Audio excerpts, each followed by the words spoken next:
यदि यह संदेश तुम्हें प्राप्त हुआ है तो मैंने तुम्हें चुना है, तुम्हारे लिए ही भेजा है, क्योंकि मैं जानता हूँ कि तुम्हारे जीवन की स्थिति कितनी बिगड़ चुकी है, तुम्हारा जीवन कितना उलट पुलट सा हो चुका है।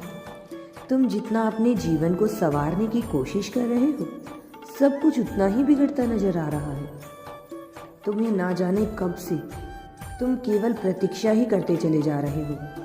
कभी तुम्हारे जीवन में कुछ बदला है ना, कि कुछ बदलने की संभावनाएं तुम्हें नजर आती हैं।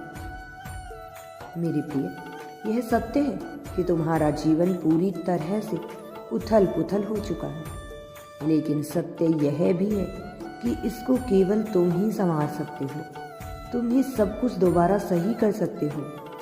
अपने ज्ञान से, अपने विवेक से, अपनी बुद्धि से सब कुछ तुम सही कर सकते हो, किंतु कब और कैसे यह तो कोई नहीं जानता। यह केवल तुम्हारा कर्म ही निर्धारित कर सकता है। जो मनुष्य ठान लेता है कि वह इस समय और इसी जन्म में यह चीज हासिल करेगा जो चीज वह चाहता है, तो उसके लिए यह सारा ब्रह्मांड अपनी पूरी शक्ति लगाकर उसके साथ हो जाता है। उसे वह चीज प्राप्त कराने में जब भी तुम कुछ सकारात्मक सोचते हो, तो उस समय अपने विचार में नकारात्मक सोच भी अपने साथ ले चलते हो। मैं जानता हूँ कि तुम जब भी अपने लिए कुछ अच्छा सोचते हो, तभी तुम्हें यह बात स्मरण हो जाती है कि तुम्हारे साथ तो कभी कुछ अच्छा हुआ ही नहीं है।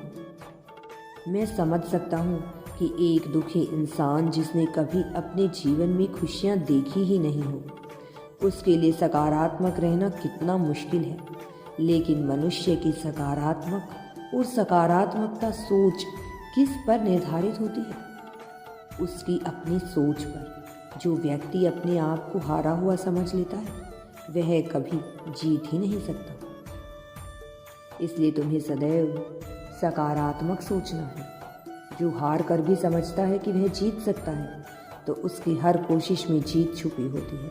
जब कोई नन्हा बच्चा नया नया चलना सीखता है, तो वह 100 बार गिरता है, 100 बार उठता है, तभी वह चलना सीखता है। उसी तरह तुम्हें भी प्रयत्न करते रहना होगा। यदि तुम यूनिवर्स पर विश्वास करते हो, तो कमेंट में धन्यवाद यूनिवर्स लिखकर चैनल को सब्सक्राइब करो। तुम्हारा कल्याण होगा। तुम्हारा जीवन सुख और समृद्धि से भरता चला जाएगा। तुम हर कार्य में संपन्नता को प्राप्त कर पाओगे।